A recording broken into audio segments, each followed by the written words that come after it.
ये कहानी है पुरी के जगन्नाथ मंदिर की। जगन्नाथ मंदिर में तालीचा महापात्रा नाम के एक पुजारी रहते थे। उनका काम था भगवान जगन्नाथ, दाऊ बलराम और देवी सुभद्रा जी का श्रृंगार करना।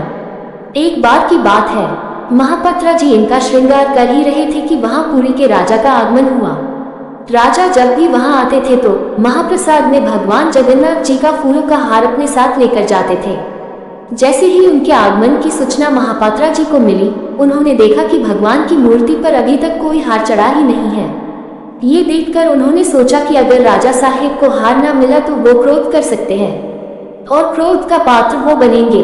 उन्होंने झट से अपनी पहनी हुई जूही के फूलों की माला उतारी और भगवान को पहना दी। राजा हर बार की तरह आए और महाप्रसाद में भगवान के गले की फूलों की माला लेकर चले गए, परंतु आज जो माला लेकर गए तो वो तो वास्तव में तालीचा महापात्रा जी की पहनी हुई थी। राजा मंदिर से लौटकर जब राजभवन में गए तो मंदिर से लाई हुई फूलों की माला को निहारने लगे।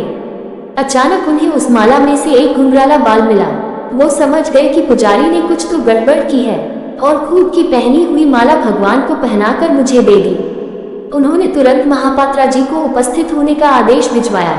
महापात्रा जी आए और उन्होंने आदेश का कारण पूछा। राजा ने सारी बात बताई और कहा कि सच सच बताओ, वास्तव में ये भगवान की माला है या नहीं, और अगर ये भगवान की माला है तो इसमें बाल कहाँ से आया? क्या जगन्नाथ जी ने अपने सर पर बाल खिला लिए हैं? पुजारी जी को कुछ समझ न आया और उन्होंने डर के मारे कह दिया कि हाँ, उनके बाल खिलाए हैं। राजा ने ये सुनते ही कहा, अच्छा, फिर हमें भी उनके बाल देखने हैं।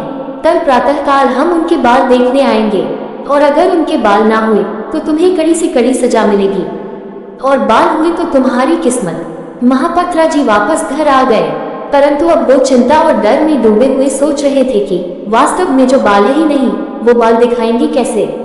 ये सोचते सोचते वो जगन्नाथ का नाम लेते और उनसे प्रार्थना कर रहे थे। रात को वे अपने पास शहर भरा कटोरा लेकर सो गए कि अगर जगन्नाथ ने कोई हल नहीं निकाला तो ये विष पीकर प्राण त्याग दूंगा।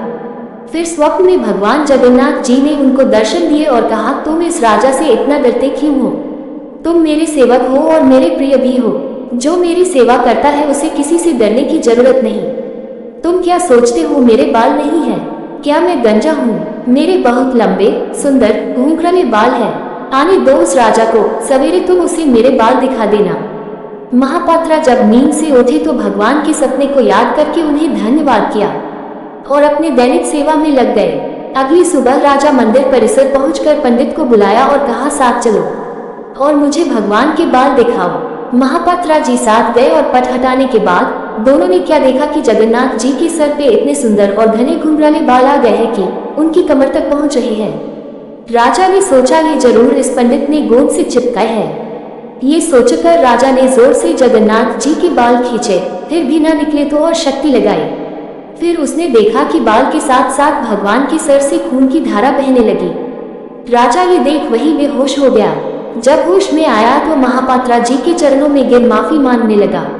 महापात्रा जी ने भी उनको सारी बातें सही सही उनको बता दी। फिर दोनों प्रेम भक्ति में अश्रु बहाने लगे। दोनों ने भगवान को धन्यवाद दिया, उनको प्रेम किया और जयकारे लगाए। इस तरह भगवान अपने भक्त की लाज रखने के लिए कुछ भी कर सकते हैं। हमें बस श्रद्धा रखने की जरूरत है।